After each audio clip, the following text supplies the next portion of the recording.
let me just take a minute and break down for you guys kind of, in fact, let me move this over here. When you got two screens, you're kind of going back and forth.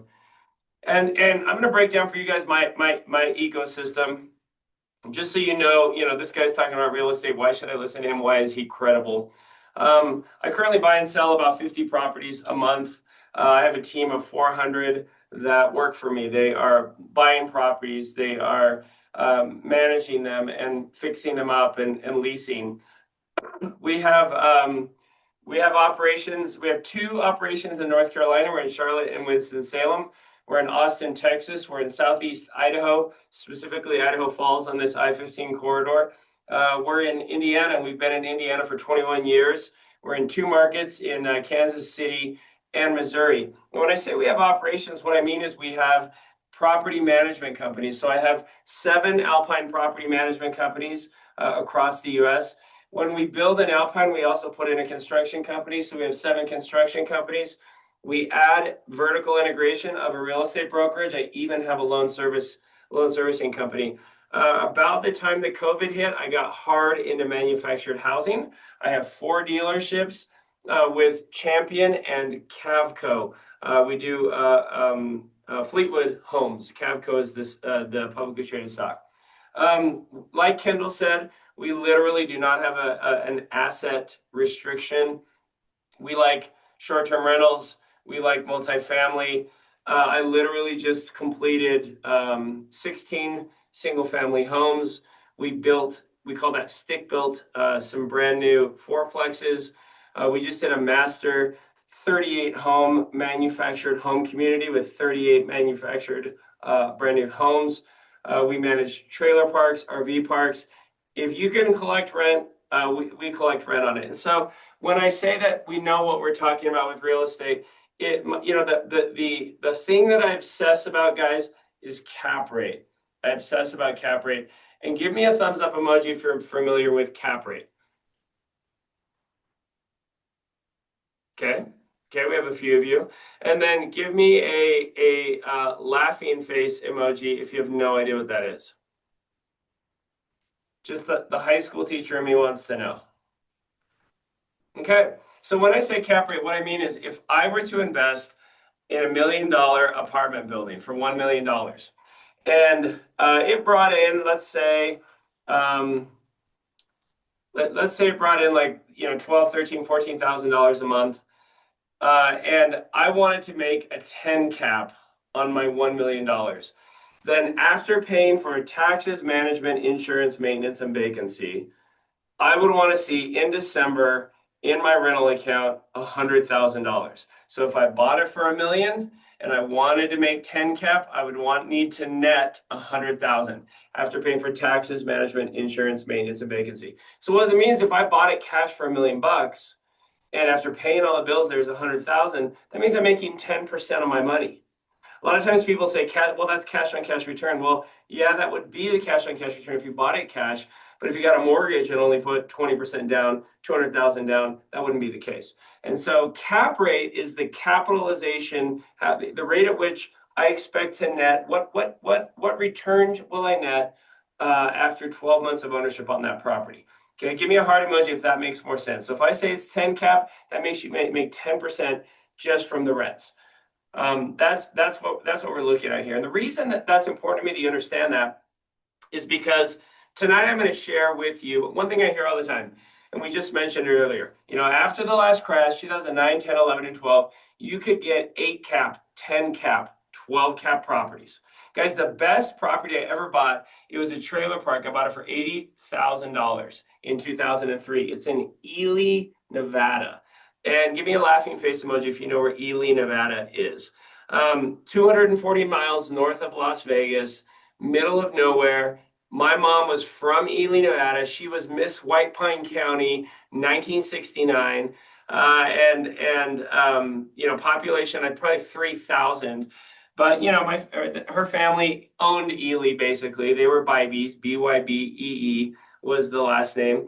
And my uncle called me in 2003 and said, Aaron, I hear you're doing real estate down in California. I said, I am.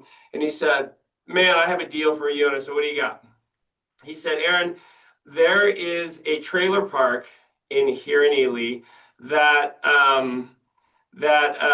you should buy. And I said, why? And he said, because you can buy for $80,000 and rent it for 500 per month times each of the 40 lots. I said, you're telling me that I'm going to get 20,000 a month on an $80,000 investment? And I said, wait, the cap rate on that, so that's 240,000 a year. And even if my expenses are 20%, I said, let me just do the math here. 240,000 times 80%, I'm still going to net 192. And if I buy it for 80, then literally my cap rate is 240 cap. And he said, that's correct. You should buy it. I said, why aren't you buying? He said, because I own a casino in Ely and I'm already rich. And so that was the best deal because the mine was opening back up. It was a completely empty trailer park, 40 empty concrete pads, 40 empty electric meters, completely empty. The mine opened back up, Kennecott Copper. I filled it with RVers, 500 a month, and paid it back in 4 months. Now, who would like to hear about a 240 cap deal that we're offering today for Protect Wealth investors? Okay, it doesn't exist. Settle down. Okay, just as making sure you're listening. If you just met me, the guy, you're like, what a dick, right? Somebody's like pounding their phone. Get me in on this Ponzi scheme, Aaron. Okay. Now, those of you who also know me, I'm a proud father of 6 kids. Super proud dad. We're blended. Meg and I have been married for 10 years. She has 4, and I have 2. We've had full custody for 10 years of our kids. And guys, we are so excited because there's only 2 left. We're very proud. And we did have 3 at home, but this was my stay-at-home son, Tommy, and he's actually decided to move out. I'm very excited. You may not have heard about stay-at-home. It's like a stay-at-home mom, but they're called stay-at-home son or stay-at-home daughter. Give me a laughing face emoji if you have one of those in your house. We also have 4 dogs, 2 Frenchies, Chihuahua, and a Morkie, which is half Maltese, half Yorkie. And correct, they are not real dogs. They're not real dogs. They're play dogs. They're in-the-house dogs, but we do love them like children. And the plan is as we could get rid of the last 2, then we'll have 6 dogs to replace the kids because we have to have a full house. So that's my background. That's about me. But I want to skip forward here and I want to let me just jump right in because those of you that saw the promotion for this, they said, how do you capitalize? And I want to make sure that you understand when I say capitalize on the affordable rental shortage, what I don't mean is exploit poor people. Okay. That's what slumlords do. That's not what we're talking about here tonight. What we're talking about is how you as an investor can find win-win solutions to solve the affordability issue as well as to make money as an investor. And the strategies that I want to break down for you tonight, guys, are greater than 10 cap. Now you can give me a heart emoji if you're like, ooh, okay, Aaron, I didn't think there was any 10 cap deals out there. And not be war zone, okay? No, not like drug dealers paying you cash. So I want to carve that out for you, and I'll be happy to answer questions. If this is the first time I've met you, we do a 3-day real estate seminar every month. We live stream it, but we also do it in person. We do it at my offices. We just had it this last weekend here in Idaho. In 2.5 weeks, we'll be at my offices in Indianapolis. We'll alternate throughout the summer. Because you're part of the Protect Wealth family, you are allowed to attend that absolutely free. I'm going to give you some info. Now, if you can read the fine print and you'd like to reach out to my team, I've put my 2 strategists, Megan and Becca, on the board over my shoulder. If you can read their email and cell phone, I may have Kendall retype those and throw them into chat just so that you guys can get their info. But I'll also give you a QR code so that you can book an appointment with us because we absolutely love our Protect Wealth friends, and we'd love to have you join us at our monthly 3-day event. Now, Sherry hit me with a question, and guys, if you do have questions, please put them in Q&A. I'll happily answer them when we finish. She said, is there any federal funding sources for affordable housing? There's so many, Sherry. There's so many. Not only are there federal funding, But Portland, Oregon just did a affordable housing initiative. Cities have them, counties have them, federal government has them. Okay. Now, before we dig in, I want to go through some of these stats, and let me just show you where we pulled them from. If you're not familiar, from a research standpoint, let me show you this right here. Okay, this is Harvard's Joint Center for Housing Studies. Feel free to grab this URL, jchs.harvard.edu, or take a screenshot of this URL. And they provide their research absolutely free. And it was from this just a couple of weeks ago. They announced their America's Rental Housing 2026 report came out. And I was watching the release event on like a Friday afternoon. My wife called me the biggest nerd ever. And she said, how many people are on that with you? I said, I think there's 4. And I said, probably 4 billionaires. Me and 4 billionaires were watching this.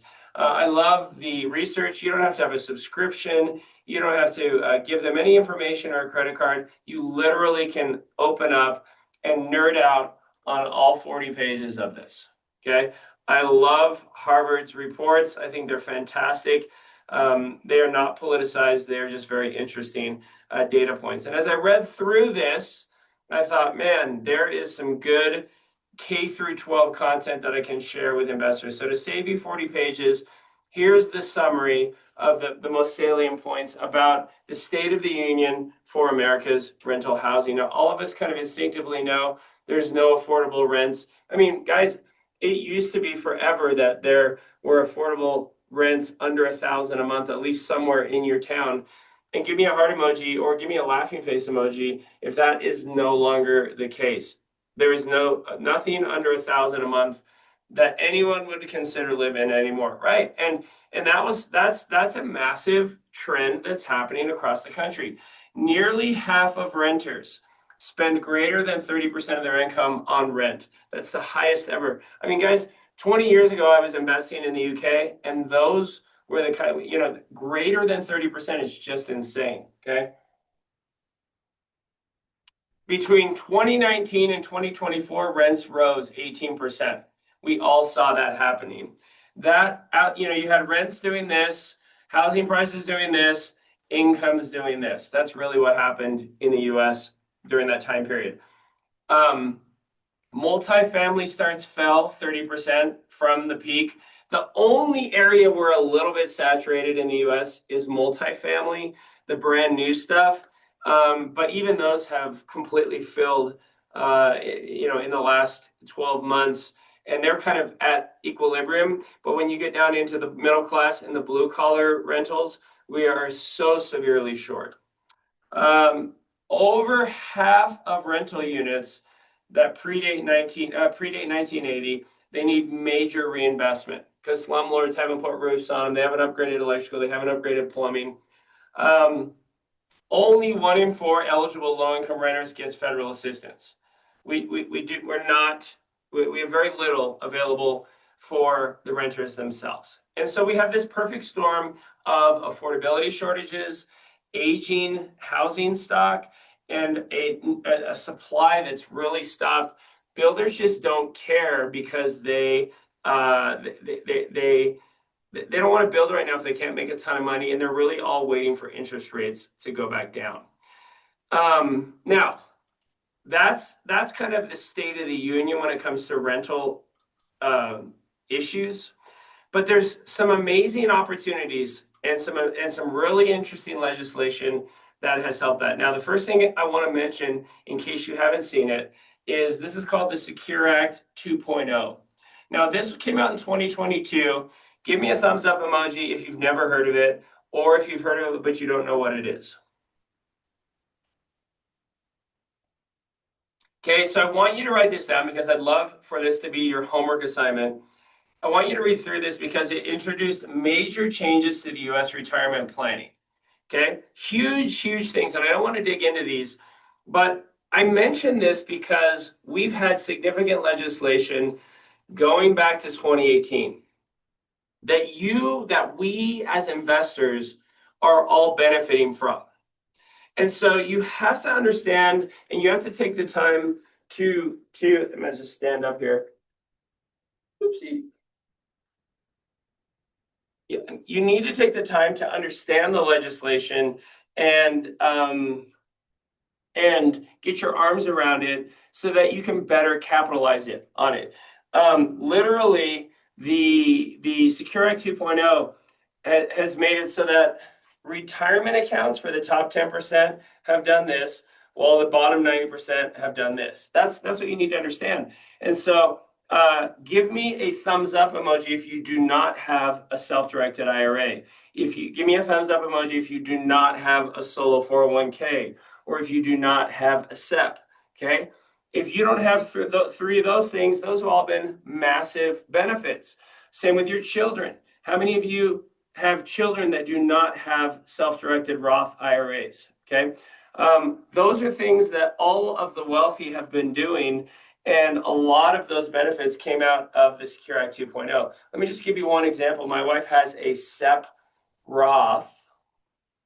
She has a SEP Roth, and basically she's been putting 60 to 70,000 a year into that since we got married 10 years ago. So her contributions have been $700,000. This building I'm in, she bought with her SEP Roth, and until the Secure Act 2.0, all she had was a SEP. The Secure Act 2.0 created a SEP Roth because prior to that, every year she had to put the money in the SEP and then do a backdoor Roth conversion. Well, when Biden took office, those all almost went away. And the Secure Act 2.0 closed the loophole, enshrined the Roth. How many of you have heard people say, well, I can't get a Roth, I make too much money? No, not true, not true. Every single person listening should have a Roth IRA, and if you qualify, you should have either a solo 401k or a SEP Roth. Okay, you should have one of those massive plans that you can stash money into. And so again, if you're not even aware of this legislation, you surely haven't set up and taken advantage of it, and no wonder you're wondering why you're not where you want to be for retirement. Does that make sense? I need you to understand that this education that we're going through tonight becomes the catalyst for you to get rich because it changes the things you invest in. Let me give you an example of another one, okay? Trump in 2018 passed his big tax plan. Now, it didn't help a lot of my tenants. I don't think it really helped many of my employees, but it was massive for me as an investor, massive for me as a real estate investor in 2018. Things like cost segregation, there's some really, really amazing things that came out of that. And so when this, for me, whether or not Trump got reelected and beat Harris was because I was waiting and hoping for him to come out with what they called the One Big Beautiful Bill. And, Don was just at our event a couple of weeks ago in Indiana, and we spent, time discussing this One Big Beautiful Bill. Again, if you are not seeing cap rate opportunities as an investor, you have to understand what's in this legislation. That's another homework assignment for you to sit down and get your arms around and have that apply to you. Those of you that have an opportunity to meet with Kendall, to meet with Don, this is some of the things that they absolutely have as expertise and absolutely can help you with. Okay. Now there's pending legislation that I need you to understand, and bear with me. I'm going to get to specifics, but again, I need you to understand the methodology. Okay. When I read in Harvard's Joint Center for Housing Studies about what's happening, right, then I start to see opportunities to solve the problems. Okay. And then when I see legislation going through, there's then tax benefits, money, reduced regulation that allows me to solve the problem and monetize it at the same time. Give me a heart emoji if that's starting to make sense. And give me a heart emoji if you wrote down Secure Act 2.0 for homework and you wrote down Big Beautiful Tax Bill. Okay, good. I love that. Love that. The high school teacher in me is very happy. Now, I want you to write down the Housing for the 21st Century Act. Now, this is still a bill. Okay, in February, just a few weeks ago, this passed. Okay, this passed in I believe it was in the Senate. And I wanted to go through some of the things in it. Now, some of you may have heard of this legislation because they talked about Trump had tweeted that he was going to go after these big Wall Street firms that own houses, like Invitation Homes has like 80,000 single family homes. And he said he was going to stop that because it was screwing up affordability. I can tell you that's not the reason that we don't have affordability. Okay. And ironically, it's a couple of reasons. One, interest rates are crushing us. Two, wages haven't kept up with home price appreciation. Three, our labor pool is reduced.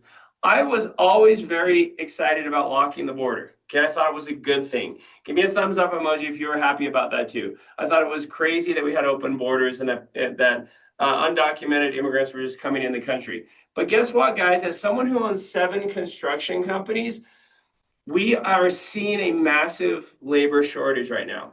And it's frustrating to me that we didn't create a visa program to allow laborers. Like, I would kill to have 300 Guatemalans that I could pay 20 bucks an hour to do construction for me, right? The farmers here in Idaho have access to them. I don't. I would love to have 9-month visa people. And so it just shows how broke Washington is.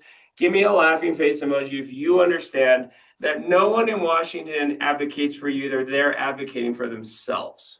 Okay. So the only way to get things done is to put enough pressure on them that they, in a selfish way, to stay in office, to keep getting their benefits, to make their millions, pass legislation that serves all of us, because they won't do it for us. They are not public servants. They are not representing you. And if you're in an echo chamber of social media that makes you think that there's good guys and bad guys in Washington, let me peel back for you and just share with you that you're wrong. They are not there for them, and we have to be for us. Give me a heart emoji if you're with me on that. Okay, you got to understand that as a business owner, you know it's such a thing. So then I just look at this stuff and go, okay, how can I then take it to do the things that I want to do? So a couple of things in this that are really interesting. There is some zoning reform that they're going to do, which should help allow developers like me to more easily produce developments. They did FHA. They increased the loan limits for FHA. The really interesting one, this is crazy. Manufactured housing, they are allowing for the removal of the metal chassis that's on the bottom of manufactured homes. Okay. Now, why is that a big deal? Well, you don't really need them. You don't really need them. And so if they would allow a home to be built in the factory, and I just pop it on a permanent foundation and call it a real boy without special appraisals, special financing, special zoning, it could literally transform and solve our affordability housing shortage that we have. It's massive. I could spend an hour talking about it. Okay. Let's see, regulatory streamlining to simplify environmental review, modernizing some programs. Now here's why it's really interesting. Okay, because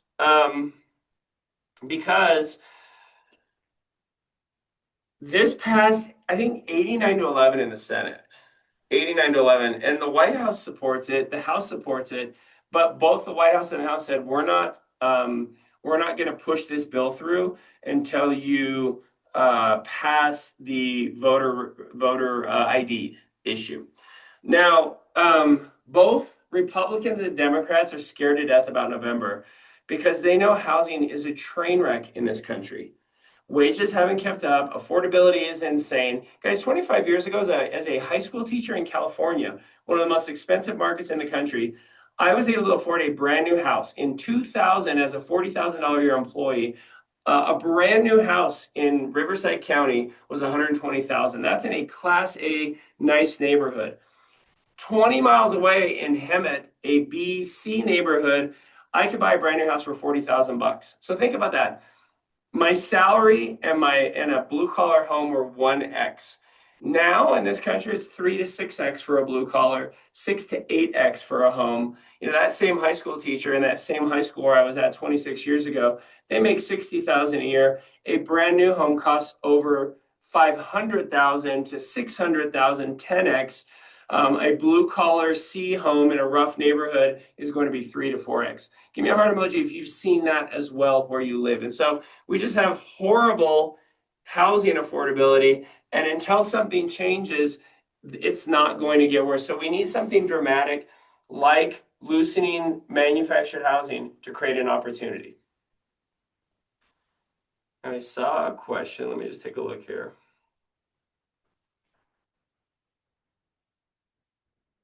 Christy said, single mom, Salt Lake, no money in one of the most horrible housing markets around, good credit, decent job. How do I start? So let me show you. Let's look at what I have on the screen here. And I think this could be a really interesting way. Now, guys, write this website down. It's called Pad Split, okay? And Pad Split is, if you think about it this way, I'll just write on this dry erase board. You had Uber, and Uber transformed carpooling. Okay? All of us, I carpooled when I was in kindergarten in 1978. Carpooling wasn't new, but Uber created the technology and an app that made it so that I'd be willing to get in somebody's private car to take me home from the airport. Airbnb.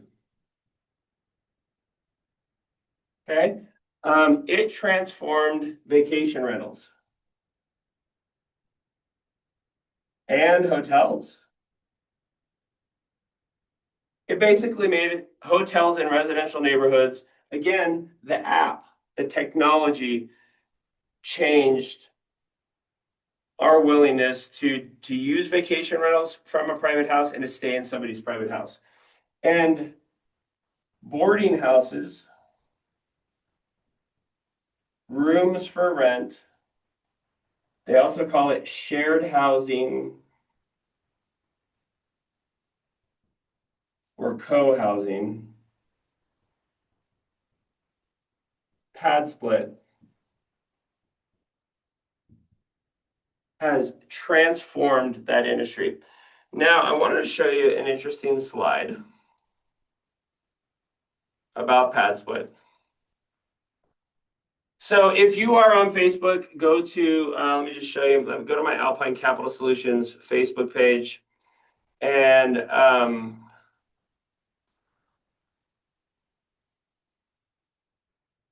here's our Facebook page. And I posted this article on there. If you just type in Aaron Adams, Alpine Capital Solutions, it'll bring this up. But let me kind of show you what I love about this article. So, and I'll just read a couple of the first paragraph to you. So Pad Split, guys, is me taking a house that I own, or in your case, Christy, you buying a house and then renting out the individual rooms. Maybe you live there, maybe you don't, to get 10 to 20% just off the rents. And I'm going to show you an actual deal that I've done as a Pad Split, okay? So Pad Split is the most consequential co-living company in the United States. Not because it has the slickest brand, not because it's backed by the most venture capital, but because it has done something that the entire global co-living industry has struggled with for the better part of a decade. It has scaled shared housing to 30,000 plus rooms, housed over 70,000 people, and done it without a single dollar of federal subsidy. That's not a small achievement. That's a paradigm shift. I've been in the co-living ecosystem for over 11 years now. I've been an operator, a tech service provider, and an advisor. I've watched co-living companies rise with noble ideals and collapse under their own ambition. The graveyard of co-living unicorns is long and painful. Each of them started with the same hypothesis that shared living could be scaled like a tech platform. Most of them learned the hard way that it couldn't, at least not the way they were trying. Then there's Pad Split, founded in 2017 by Atticus LeBlanc. Guys, those of you who know Toby Mathis, who's a friend of mine, Toby knows Atticus. He introduced me to Atticus a couple of years ago. Structured as a public benefit corporation and quietly grown into the country's largest co-living marketplace, while everyone else was busy building Instagram-worthy lounges and burning through investor capital. Now, there's a few things that Pad Split does that they get it right. And let me go forward before I go backwards, because I want to break down for you guys. I'm going to show you an actual deal that I did. Okay, so this is one of my Pad Split deals. And I literally put the address right here. It's 1803 North Talbot Street. It's in Indianapolis. I've owned it since probably 2016. Each side is basically a row home or a townhome. And as an Airbnb, which I had it from 2019 through 2024 as an Airbnb, so 5 years. My rents were variable. I'd get from 1,000 to 4,000 a month. This is a Tudor 1910, beautiful historic home. Originally, I didn't own both sides. Now I do. I have them both pad splits. In the winter, I'd make 1,000 a month. During the Indy 500, I'd make $6,000. I would average about 2,500 to 3,000 a month over the course of a year, but a lot of volatility. My management fees were really high because when you own a hotel, you have to pay a lot higher. So I was averaging 30% management fees. I had to completely furnish it. So I had to have towels and linens and hair dryers and coffee pots. I had to pay for utilities, landscaping, snow removal. My average net on that property was about 24,000 a year. Now, I bought the left side for 175,000. So I was making a good cap rate. It was a double-digit cap rate. Okay. 2 years ago, I converted it to a pad split. Now, when you sign a lease with pad split doesn't provide the housing. That's what they've done right. They've just created the community and they've created the technology to find people. So I basically sign a lease with pad split and they go out and find the people and put them in my house and sign the leases. And so they keep the first 12 weeks of rent, and then no, not even that much. They keep the first 10 days of rent as their commission, and then they keep 8% every week of the rent, because the rentals are weekly rentals, not monthly rentals, and they rent out each room. So I had to go through and number each room and add lock boxes and keypads to each bedroom in the house. The furnishing is just IKEA. I didn't have to do bedspreads and towels like I do on an Airbnb.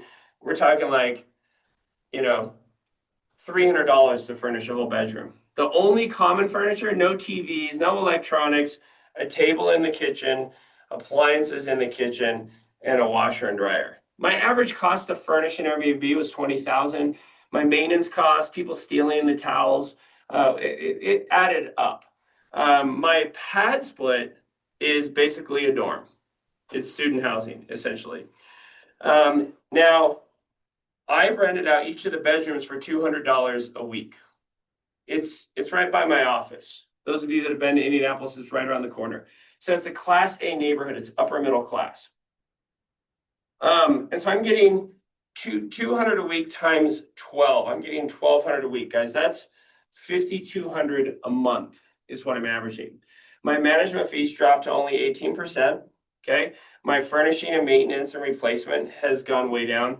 The wear and tear is insane. People rent pad splits to party. Long-term renters that have kids, smoking, and pets are destroying my houses. None of those are allowed in a pad split. I still pay for the utilities, the landscaping, the snow removal, but I'm averaging 40,000 a year net. I'm making 60% more than I was before. My cap rate has gone up to almost 20. Okay, give me a heart emoji if you're all of a sudden a little more interested in pad split. Now, I was talking to one of my tenants, and I said to him, "Why are you still here? You've been here for 3 years." And he said, "Well, Aaron, walk through the math with me." I said, "Okay." He's like, "My rent is $200 a week." He said, times 52 weeks, that's 10,400 a year divided by 12.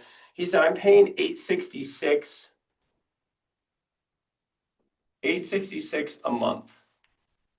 He said, "If I rented a studio in this neighborhood and I found one for $600 a month, my utilities and my internet would be higher. I'm getting, for $866, I'm getting landscaping, utilities, and Wi-Fi, and you come through and clean the common areas every 3 months for me. You deep clean them. I mean, obviously I have to clean up after myself." But he's like, there's no way I could afford this neighborhood for $866 a month. Okay. And so can you see how this pad split share housing co-living is solving for the affordability crisis? One of the things that pad split's been testing, I had a master bedroom on this place. It was beautiful, a huge master bath. They're doing shared rooms now. And so I put it up for $275 a week for shared, thinking it'd be like, boyfriend, girlfriend, husband, and wife. It was actually divorced dad who put up a partition and a twin bed for his 7-year-old son that he got every other weekend. And I thought, oh, that's so interesting. But it allowed him, he's the one that had to move out of the family house. It allowed him to live in a nice neighborhood and still have his son for visitations. I thought that was really interesting. The other thing that's interesting is the tenants all tattle on each other. So you're not allowed to have overnights, they will tattle. You're not allowed to smoke, they will tattle. You're not allowed to have pets, they will tattle. You get a self-policing that you never get in an apartment complex or that you never get in single family. So it's really interesting. And so these pad splits 3 years in are my best kept rentals, my highest cash flow, and just fantastic asset for us. Now, how many of you would be interested in watching a little training on pad split? Who would love like a little class? Give me a thumbs up emoji. Okay, so because of our time constraints, I put together these 5 modules for you. Grab the QR code, make sure you save it. I'll have Kendall put it in chat as well, so you guys can click on this link. And this is a 1-hour overview with Lincoln, who manages and has managed our pad splits in Indianapolis for the last year. And so it's 15 minutes. It's over an hour. It's over an hour just talking about this topic of pad split, because I wanted to make sure that you guys really kind of got your arms around it. But guys, it's interesting, and here's where I think it could really become interesting. Those of you that are trying to get in the game as investors, imagine first of all, potentially doing a pad split in your own home, and you're like, no, I don't know if I want to do that. But imagine buying a pad split and actually having positive cash flow, because it's a high enough cap rate that it can afford the mortgage and still provide you with positive cash flow, right? Now, here's another thought. Let's say you start, and I think it was Chrissy or Christy. Let's say you start with one pad split. It's Christy. What if you got into pad split management, right? Pad split itself doesn't provide utilities, maintenance calls. You need to do that yourself if you own it, or you need to pay a property manager. And so what if you got into pad split management? What if you did the maintenance calls, you did the common area cleanings, and pad split on-site managers that handle that, they're making 10% of the rents. And so as somebody who's trying to level up, managing your own pad split and managing someone else's pad split could be a way for you to do nights and weekends extra work that's also moving you forward as an investor. Okay. That's why I think it's really interesting for an investor trying to level up. Give me a heart emoji, Christy, if that resonated with you. Okay. Sherry said, pad split has a horrible reputation. I'm a pad split host with one of my houses, and it's been a nightmare. Yeah, I love that you said that, Sherry, because I have like 10 questions. What market is it in? Who did you have doing the direct management? And it highlights something that I want to point out about all real estate investing. There's a 20% downside to every strategy. I was like, oh, Airbnb is so great, until I had neighbors complaining that we had a party house, until I had, all sorts of drama happen from that. Every investment has a negative side to it. Okay. I thought Section 8 was the best thing since sliced bread in 2004. And then I had all sorts of problems with Section 8. Every strategy to make a double-digit cap rate has a downside. Okay. And I'm not promoting that pad split is the best way to make money. What I'm saying that in 2026, pad split is a viable path to a double-digit cap rate. Now, there could be operator issues that you have, Sherry. There could be manager issues. Maybe you chose neighborhoods that weren't great. Maybe they've allowed a tenant element that is not great. There's a lot of reasons why you could be struggling. I can tell you that with over 50 of them, they're some of the best rentals. But I'm also comparing it to the other 3,500 properties that we're managing. And so, it's like when somebody says to me, "Oh, I hated being a landlord. They were calling me on the weekends and I had to fix the toilets." Well, you bought it to get a double-digit cap rate. And so what did you think that was just going to happen? If you guys want if you want guaranteed income, it's really easy to make 1 to 3%, right? As soon as you want to get higher than that, you're going to take on that 20% negative. So I totally appreciate the comment. And I never promote any real estate strategy as the be all end all. People say, "Oh, Aaron, syndications. Syndications are the best." Yeah, they are, until they hide problems or they got a bad loan. There is no best, guys. There's no best. There's you trying to beat whatever rate the bank is playing and recognizing that there's always 80-20. Give me a heart emoji if you agree with that, if that resonates with you. Okay, Vinay said, how to still deal with towns that do not allow short-term rentals and rooming houses. Vinay, these are not short-term rentals. Minimum lease is 12 weeks. That's 3 months. In fact, you cannot cost seg a pad split like a short-term rental. It is not an Airbnb. Check out the Portland model. Guys, Portland was the first city. They're giving landlords $1,000 to take an existing property and bring it online, $500 per room. So it's literally the first city, and Portland's got a lot of problems, but I love that they're the first city to partner with PadSplit and incorporate it as a social housing, as an affordable housing solution. Okay, couple other things that PadSplit has gotten right. Affordability is the product. $866 a month is the thing that's making people stay in them. Not having pets, not having smokers, not having kids. Those are the things that have created incredibly low wear and tear and low vacancy. PadSplit is the marketplace, not the operator. PadSplit's not trying to go out and build, brand new structures and make them into PadSplits, but I am. So let me show you real quick one thing that we've been doing.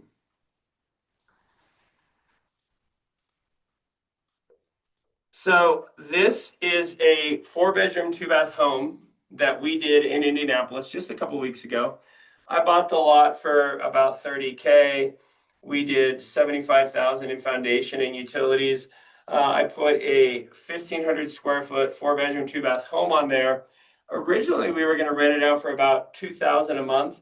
Instead, I chopped the living room and made it into a 6-2. And we are now getting $175 a week times 6 as a pad split in this house.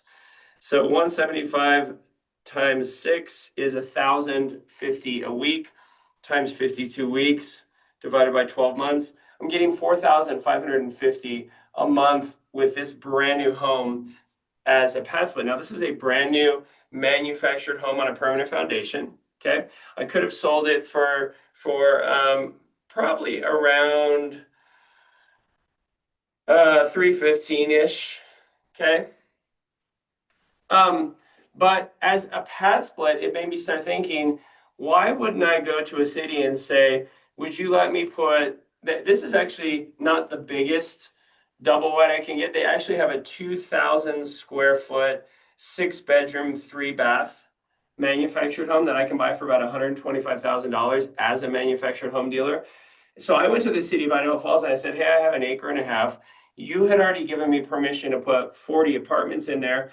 Can I put 5 manufactured homes on permanent foundations, each with 6 pad splits in there? That would give me 30 pad split rooms on one location, and you guys would get to brag that you have 30 new affordable housing units at under $900 a month rent. And they said, yeah, we'd love to see it, draw it up, do the design for us. And so we've been combining our knowledge of manufactured housing with pad split to create some really interesting opportunities. Give me a heart emoji if you'd be interested in investing in a development project like that. Yeah. And so those of you that we have just met, I'm going to give you a QR code, or you can write down Megan and Becca's info and come and join me at my monthly event. There's no cost to attend the event. You can watch the Zoom in a couple of weeks if you want, and then attend. We host them every month, and this is what we talk about for 3 days. And so if you're like, this hour's gone by pretty quick, this guy's got some interesting stuff, would love to have you join me. I've been hosting a monthly 3-day event at my offices since 2009. And Kendall, if you could post a link for folks to get in touch with us from Meg and Becca's Calendly, that would be fantastic. Okay. Benay said single family house to co-living rooming house variance permit requires $100K to fit fire alarms and escapes and hearings with no guarantee for approval. Okay, you're bringing up, again, Benay, you're bringing up a specific market because that doesn't exist in Missouri, that doesn't exist in Indiana, that doesn't exist in North Carolina, that doesn't exist here in Idaho. None of those constraints have come online. The thing you have to remember is that city councils, county commissioners have never been more motivated for solutions to affordable housing. Now, maybe you live in a California city or a New England municipality or an area of the country that's incredibly business unfriendly and landlord friendly. Then you more than anyone need to come to my event because we will sell you a property that's a pad split. You could buy a property like this from me if you're interested, and then we can manage it for you. So you as an investor, if you live in a completely pad split unfriendly, but this is such a new strategy. Yes, cities have rules about Airbnbs, but we haven't seen any established law that really makes it difficult for a conversion to pad split. And if anything, cities are going in the other direction because remember, think about the state of rental housing in this country and how relatively bad it is right now. Christy said, if you purchase a property out of state, who does the maintenance? How do you find someone you don't know to maintain a property? What type of cut did they get? Great question. And so you're going to want to find somebody that can do a couple of things. They need to take maintenance calls, cut the grass, remove snow. When we offer that service to our clients, we charge 10% for that. That also includes common area cleanings every quarter. But yeah, I mean, management companies, in almost every state, a licensed realtor can manage properties. They can use their real estate license to also do property management. So maybe you find the same realtor to refer someone to you. That part's pretty easy. If you find a good deal, I promise you'll figure out someone to take maintenance calls. Let's see what else we got. Jerry's in DFW. Yeah, and it depends on where in DFW because I've been investing in DFW since 2011, and there's some areas that I've loved and there's some areas that haven't been good.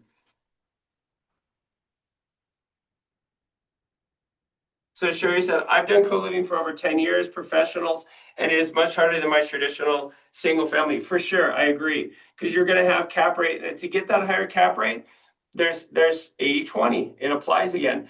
Co-living is not the problem. Pad split does not support hosts. Yeah, neither does Airbnb. Neither do a lot of municipalities that aren't landlord friendly. Again, you can't write a strategy out of hand, Sherry, just because there are challenges. Every strategy that I've seen, I can give you the list of strategies with it.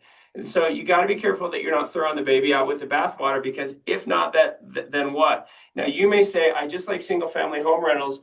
I would just take the 7 cap on this house, okay? Because I wouldn't want to deal with that. But guys, if you're watching this, who would rather, give me a heart emoji if you would take the 7 cap. Give me a party emoji if you would convert to a pad split. So give me a heart emoji if you take the lower, safer cap rate, and give me a party emoji if you'd go for a pad split on that house, right? That's an investor decision that every investor has to make. And so you're like, it's not worth it to me. I respect that. From one investor to the other, my goal is not to change your mind. These are the kinds of conversations that investors have. So I love the discussion. I think it's fantastic. Shante said, can this be done for our veteran single moms or those struggling with housing? Absolutely. In fact, I would say in Kansas City, most of our pad split tenants are more more low income than more middle class. I think we have a lot more low income. Same with Charlotte. Rosa, thank you so much. Aaron, this is absolutely interesting to me. I'd love to learn more about it. So here's what I'm going to do, because I'm going to answer a couple of questions for you guys. Yeah, Vinay, you're in New Jersey. I grew up in New Jersey. That's one of the most landlord unfriendly, business unfriendly states in the country. You definitely want to, if you want to do your own, you definitely want to travel. Pennsylvania is a little bit better. Here's what I'm going to post for you guys, because I don't want to go too long, and I know those watching the YouTube, I don't want to go too long either. Let me put up our team's QR code here. Okay, so if you're interested in attending our monthly training virtually or live, you can also grab this QR code if you couldn't read their information. That QR code is a link to the Calendly. You can talk to someone from my team, say, I'm interested in the live stream. I'd like to come to your event. Like I mentioned, we don't charge for that. We'd love to host you at the event, and I'll leave that up there while I answer a few questions for you. Let me just check a couple more here.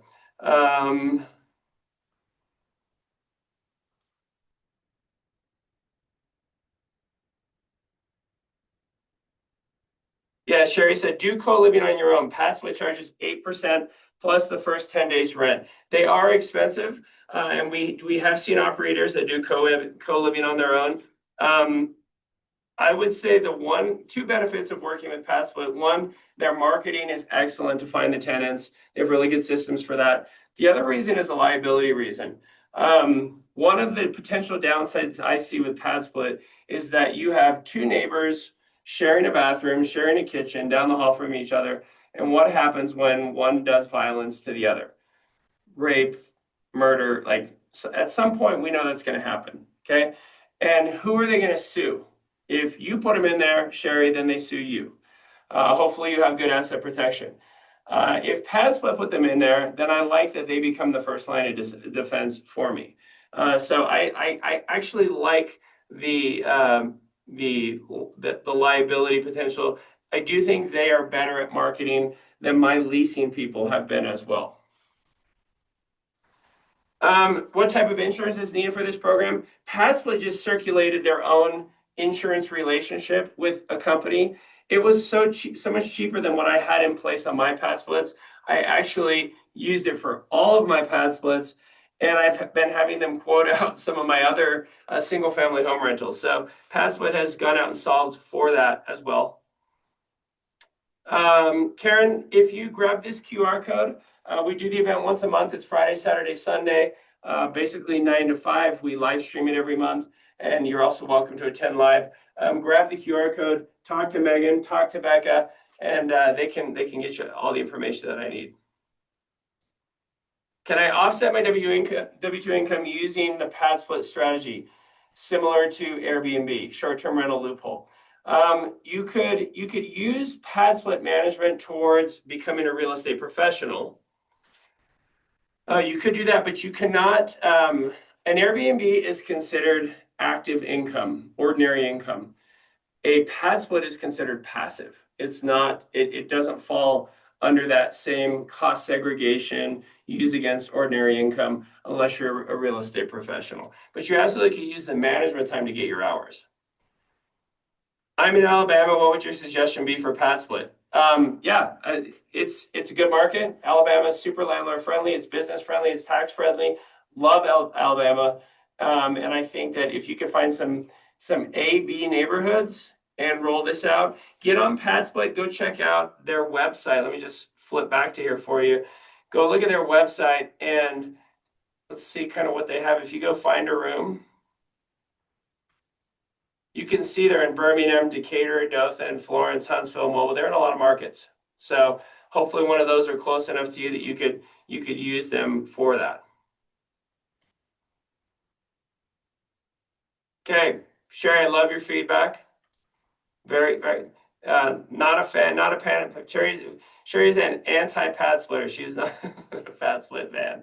But I appreciate your feedback. And from one investor to another, Sherry, I absolutely respect it. Okay. I wouldn't be talking about it if I didn't have a bunch of them online, if I wasn't working with pad split. And I'd be the first to admit that there's drawbacks. And unfortunately, you're not happy with them. But I have those same complaints about Airbnb. I have those same complaints about VRBO. I sell a bunch on eBay. I have a bunch of complaints as an eBay seller. There's always trade-offs with a platform. And what a savvy investor realizes is, what's my ultimate objective? Can I get that higher cap rate? Can I get a double-digit cap rate? And I can tell you guys that it's very easy to get that with shared housing, with co-living. And give me a thumbs up or a heart emoji if this is the first you've really heard of it. This is the first you've kind of come across it. Cool. So we're at our time limit. Appreciate your feedback. Hopefully you guys have a chance to watch that mini class that we gave you. If you are watching this on YouTube, check in the comments and get the link to meet with our team to attend at one of our events. If this is the first time I met you, super excited to meet you guys. I've been working with my friends at Protect Wealth for over 14 years. We love them. We love working with their clients. They come to our events. Kendall and Don have invested with us. Yep. We are personal friends. I mean, before the call today, I was telling them how I had to put my dog down this morning. So, I was all crying before the call today. And I said to my wife, man, I'm more broken up about this German Shepherd than I was when my dad died. And it's very complicated with pets. But give me a heart emoji if you love your pets as much or more than you love your kids. I wasn't expecting that one, Aaron. Well, you never get in an argument with your dog. It's true. Right? They're always happy. Oh, man. It is rough because they are family. I mean, for real. Thank you so much, Aaron. Okay, so I did put those links in the chat. A Calendly link. I love that. That's super nice, guys. So I love that because if you haven't used Calendly, go in there, click on that link in the chat. That'll take you to Calendly. I never say that right. And then you click on the date you're available, and it shows the times that they are available.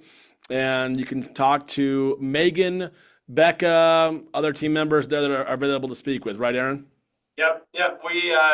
You'll just book a 20-minute phone call. You don't need a Zoom, no FaceTime. We just want to get to know you and find out what you're interested in. We get people that's, I had a call yesterday. Someone said, I have a property selling April 6th. I need a $700,000 1031 exchange. I know you have a bunch of properties. What can you put together for me? And all the way down to, we also had a call yesterday. They said, hey, can you give me the live stream for your next 3-day event in Indiana in 2 weeks? So whatever your interest from this meeting is, reach out to us. Let us know. We'd love to get to know you. And we really don't put any big constraints on that. Yeah, Aaron's honestly, a lot of times people I think are scared. Like, I don't want to call somebody who's talking about real estate investing. They're going to try and sell me something. Or I think a lot of people get really scared that way, really antsy. And the cool thing is, and honestly, we have traveled with Megan, with Aaron, and with Becca. We've been to several events, several different places with them. We know them well. So I know they are genuinely good people who just want to help you. If you've ever thought about investing in real estate or are in real estate, they're just going to talk to you. It's no pressure. They want to kind of just tell you what they have available, what's out there. Say, okay, here's what you're doing now. Okay, here's some other options. It's really just no pressure. It's pretty simple, right? It really is. Yeah. We've been doing this for 20 years, guys. They know what they're doing. And I love your comment. You said there is no best. And a lot of people come into this thinking, well, what I do is the best. Well, that's all you've ever done. How do you know it's the best? And you got to go to the experts. And that really is true. Aaron has a team. And Aaron, you've probably done it all. I mean, really, you've almost done it all. So it's pretty cool. Meet with someone who is doing it actively, has decades experience doing it. It's kind of fun to meet with those guys. So, Aaron, thank you again for your time tonight. We really appreciate it.